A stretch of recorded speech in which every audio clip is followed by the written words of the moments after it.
मैं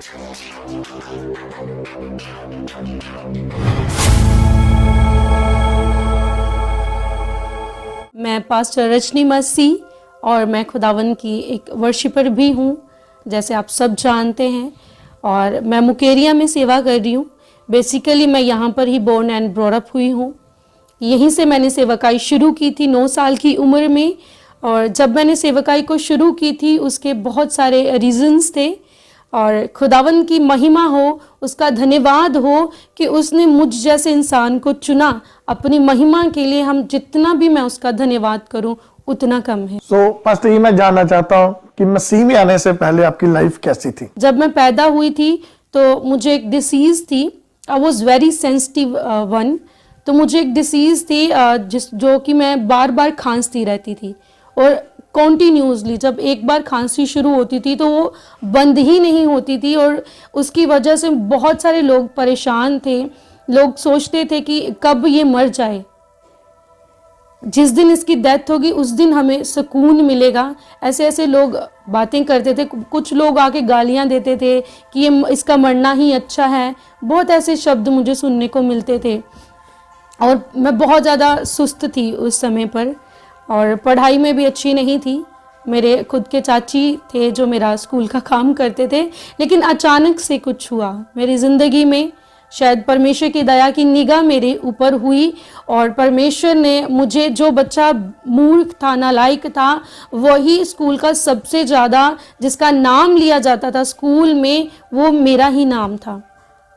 तो इस तरह परमेश्वर ने मुझे एक मूर्खपन से, एक नालायकपन से खुदावन ने मुझे एक अच्छे दौर में लेकर गया।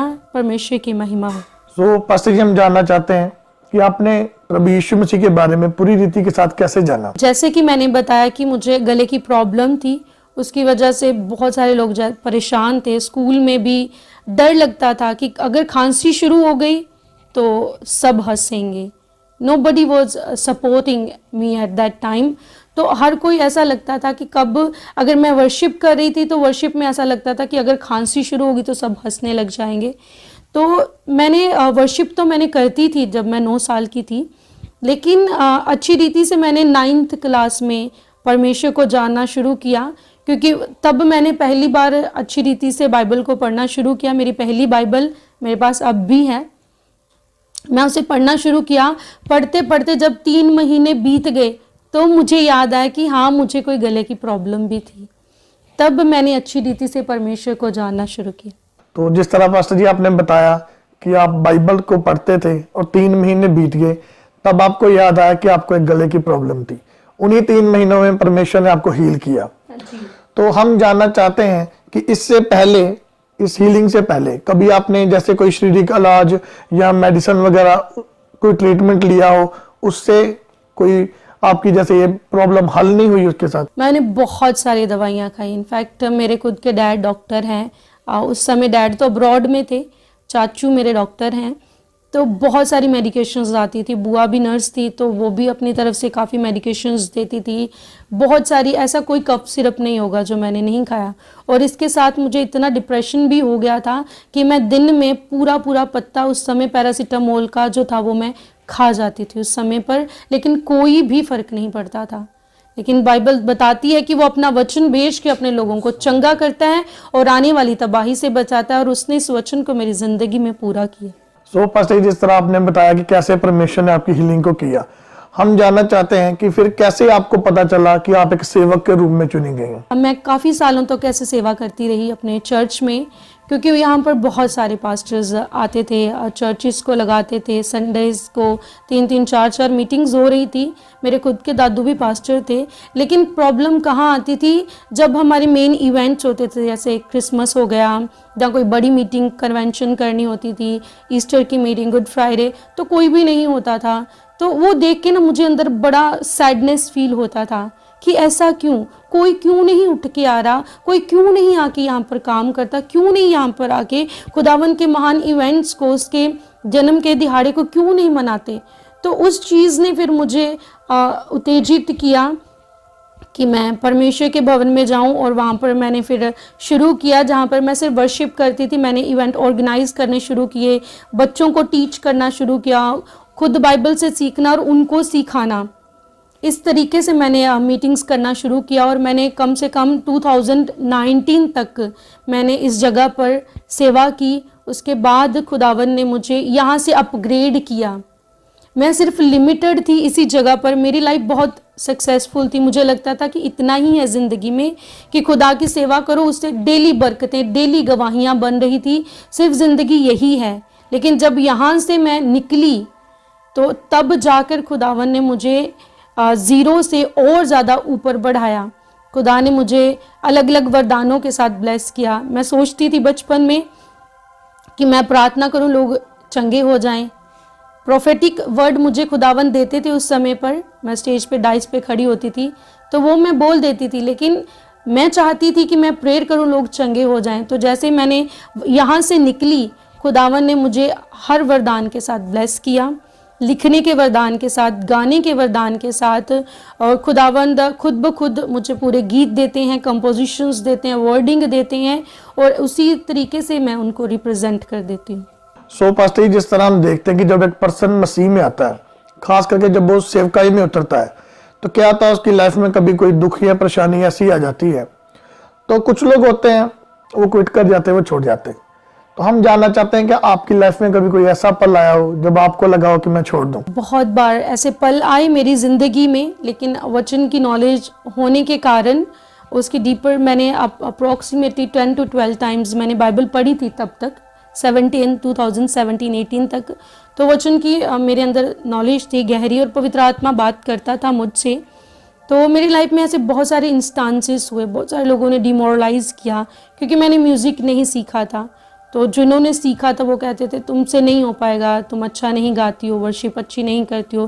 तो मैंने सोचा कि मैं अभी मुश्किल है, मैं नहीं कर पाऊँगी। लेकिन तब एक आवाज़ आती थी मुझे कि अगर तूने आज क्विट कर दिया तो जो ब्लेसिंग तेरे लिए मैंने इसके बाद रखी है, लेवल अप होने के बाद, वो मैं तुझे कभी नहीं दूंगा। और लेकिन एक आवाज़ थी जो हमेशा ही मुझे संभालती थी कि अगर तूने आज क्विट करा तो तुझे वो ब्लेसिंग नहीं दूंगा। क्योंकि आप यकीन मानो कि ज़िंदगी में अगर कोई भी ब्लेसिंग है उसके साथ कंडीशन आती है। अब्राहम को ब्लेस करना था परमेश्वर ने, उसको बहुत सारे वायदे दिए, उसके पहले कंडीशन दी। जब हम उत्पत्ति 12 में देखते हैं कि अगर तू इस जगह को छोड़ के जाएगा तो तुझे मैं आशीष दूंगा, ब्लेस करूंगा, जातियों का मूल बनाऊंगा, आशीष का वारिस बनाऊंगा, बहुत सारे वादे। लेकिन कंडीशन आई। तो वो जो परीक्षाएं मेरी ज़िंदगी में कॉन्टिन्यूसली आई, उनकी वजह से प्रभु ने एक मेरे लिए अपने हेल्पर्स रखे, अपने पवित्र आत्मा को रखा, जो मुझे बात बात पे गाइड करता गया कि तू अभी रुक जा, अभी तू मीटिंग कर। रात भर रोने के बाद सुबह मैंने मीटिंग्स की हैं। इस तरीके से मैंने, परमेश्वर की आवाज़ ने मुझे गाइड किया। तो जिस तरह हम पास्टर जी देखते हैं कि जब सेवकाइयाँ बढ़ती हैं, जब एक पर्सन परमेश्वर की ओर से बढ़ता है तो काफ़ी बार उसका विरोध भी होता है। तो हम जानना चाहते हैं कि आपका कभी विरोध हुआ हो? मेरा विरोध हुआ बचपन से लेके अब तक। मैं उधर, आई वॉज अ किड, है ना, उस समय मैं बड़ी बच्ची थी, मुझे इतनी लोगों में रहने की, इन चीज़ों का नहीं पता था। बट इतना जानती थी क्योंकि मैं लोगों के घरों में अपना नाम लेके बातें सुनती थी। मेरे घर से सुनाई देती थी कि लोग ऐसा मेरे बारे में बोल रहे हैं। कुछ लोग ऐसा कहते थे, आज तो इसकी मीटिंग में सर्वशक्तिमान ने खुद ही उतर के आ जाना है, ऐसे ऐसे वर्ड्स बोलते थे। लेकिन प्रभु ने सचमुच मुझे बहुत बढ़ाया, वर्शिप में, वरदानों में, हर एक चीज़ में। मैं जितना परमेश्वर का धन्यवाद करूं उतना कम है। और विरोध की सीमा हमेशा ही घर से शुरू होती है। फैमिली ने किया और लोगों ने किया। लोग कहते थे इतनी छोटी हो के ये स्टेज पे प्रीच कर रही है, इतनी सी उम्र में हमारी लड़कियां देखो ये काम कर रही हैं, वो काम कर रही हैं, लेकिन ये प्रीच कर रही है, ये मीटिंग्स कर रही है। कभी कभी मेरा पास्टर्स के साथ, जिनको मैं सपोर्ट करती थी, उनके साथ नाम जोड़ देना मेरा, कभी मेरे कैरेक्टर के बारे में गलत बोलना, अलग अलग तरीके से लोग बहुत विरोध करते थे। आज भी बहुत विरोध होता है। कई बार हम देखते हैं कि जब हम लेहन की वीडियोस डलती हैं ऑनलाइन, तो तब भी लोग बहुत सारी बातें करते हैं। तो मैंने एक ही चीज़ सीखी है कि विरोध आपके बढ़ने की निशानी है। तो आई एम वेरी ग्रेटफुल कि ये सारे लोग मिलके मेरी प्रमोशन करते हैं। तो पास्टर जी, जिस तरह हम देखते हैं कि कुछ लोग ये बोलते हैं कि जो लड़कियां हैं वो प्रीच नहीं कर सकती, तो जैसे आप भी लड़की हो और एक पास्टर हो, प्रीच करते हो, प्रेयर करते हो, तो आप इस चीज को आप क्या कहना चाहते हैं इसके बारे में? कि प्रभु किसी को भी इस्तेमाल कर सकता है अपनी महिमा के लिए, उसके लिए सभी समान है।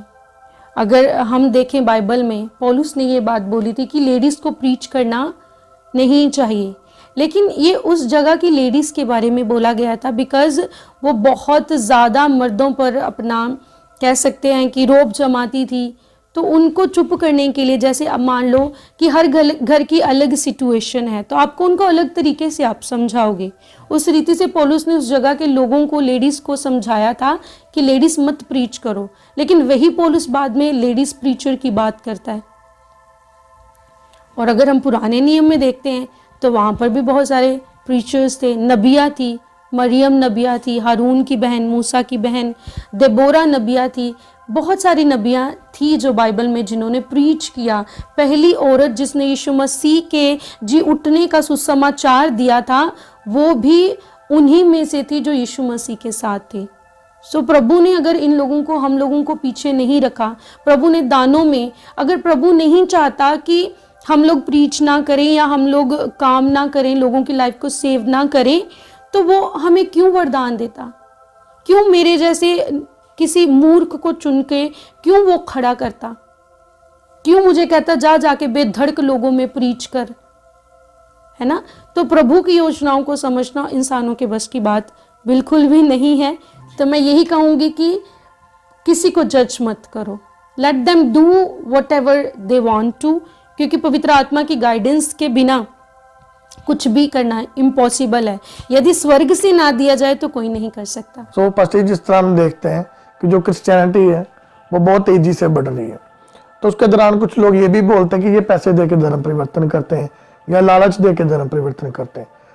तो मैं जानना चाहता हूँ कि आपने कभी कुछ ऐसा देखा हो कि पैसे दे के किसी का धर्म परिवर्तन किया गया? मैंने आज तक ऐसा कभी नहीं देखा है कि किसी ने बोला हो कि तुम्हें मैं इतने पैसे देता हूँ, तुम क्रिश्चियन बन जाओ। क्या मैं, मान लो आप नॉन बिलीवर हो, नॉन क्रिश्चियन हो, मैं आपको बोलूँ ये ले 50,000 हो, यीशु मसीह को मान ले, आप करोगे?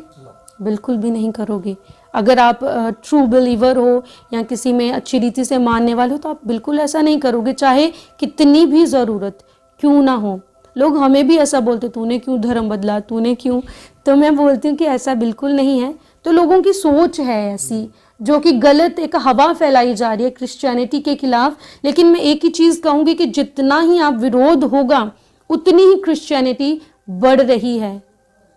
तो इस चीज़ को कोई नहीं रोक सकता, चाहे जितनी मर्जी र्यूमर्स फैल जाएं। सो पास्टर जी, हम चाहते हैं कि जिस तरह परमेश्वर ने आपको एक लिखने का गिफ्ट दिया है और गाने का गिफ्ट दिया है, तो मैं चाहता हूँ कोई ऐसा सॉन्ग जो आपके दिल के सबसे करीब हो, आप दर्शकों के लिए थोड़ा सा गाएं। मेरे तो सारी ही गीत फेवरेट हैं, बिकॉज खुदावन की दी हुई किसी भी चीज़ को मैं निगलेक्ट नहीं कर सकती, मैं बहुत रिस्पेक्ट करती हूँ। क्योंकि आज अगर मैं जो भी हूँ तो लोग मुझे कहते हैं डॉटर ऑफ गॉड, मेरे खुद के डैड कहते हैं, तो मैं भी खुदा की दी हुई हूँ, तो उसकी दी हुई हर एक चीज़ को मैं ब्लेस्ड मानती हूँ। तो ठीक है, उनमें से एक गीत मैं आपको सुनाती हूँ। बंदगी करूं मैं तेरी बंदगी करूं, तूने मेरे मन को आनंदित किया। बंदगी करूं मैं तेरी बंदगी करूं, तूने मेरे मन को आनंदित किया। प्रस्तेश करूं तेरी सिताइश करूं, तूने मेरे मन को आनंदित किया। बंदगी करूं मैं तेरी बंदगी, हालेलुया हालेलुया हालेलुया हालेलुया। तो पास्टर जी, जो लोग अभी भी अंधेरे में, जो पाप में, खास करके यंग लड़के और लड़कियां जो अभी भी अंधकार में फंसे हुए हैं, आप उनके लिए क्या मैसेज देना चाहते जो लोग व्यभिचार में हैं या कह लो कि दुनियादारी में हैं, आपको एक ही चीज़ बचा सकती है, वो है यीशु मसीह। लेकिन मान लो आप क्रिश्चियन नहीं हो या नॉन क्रिश्चियन लोग मुझे देख रहे हैं, तो उनके लिए मैं मानती हूँ कि हमारी जिम्मेदारी है कि हम उन तक जाएं, उनको समझाएं, कोशिश करते रहें। प्रभु कहता कोशिश करता रहे जब तक, क्योंकि एक पत्थर को तोड़ना है तो टाइम तो लगेगा। कभी गिव अप नहीं करना, इन लोगों को सिखाना, इन लोगों को बताना। क्योंकि आज तक मैंने जितना भी मैंने आज तक सेवा की है, तो उतने में मैंने ऐसे बहुत सारे लोग बचे हैं जो व्यभिचारी थे, उनकी फैमिलीज बची हैं, और ऐसे बहुत सारे लोग मसीह में आए हैं जो मसीह को बिल्कुल भी नहीं जानते थे। उनको मैं कैसे लेके आई हूँ, वो एक छोटी सी बात मैं शेयर करूँगी। हमारे एक चाची हैं, शी इज़ नॉट क्रिश्चियन, तो वो इधर आए हमारे पास रहने के लिए, चंडीगढ़ रहते थे। तो मैं भी चंडीगढ़ थी उस समय पर, तो मैं भी जब वापिस आई तो वो लोग मुझे मिले, तो उनको मैं परमेश्वर के बारे में बताती थी, और पवित्र आत्मा ने मुझे इतना ज़्यादा फोर्स किया कि मैं उसको सुबह शाम दोपहर को प्रीच करूं, उसको समझाऊं कि तुझे व्यभिचार से निकलना है, तुझे मसीह को जानना है, मसीह ही एकमात्र ज़रिया है। और आप लोग यकीन मानो कि एक हफ्ते के अंदर उनका पूरा फैमिली जो है वो बैप्टिज्म ले चुकी है।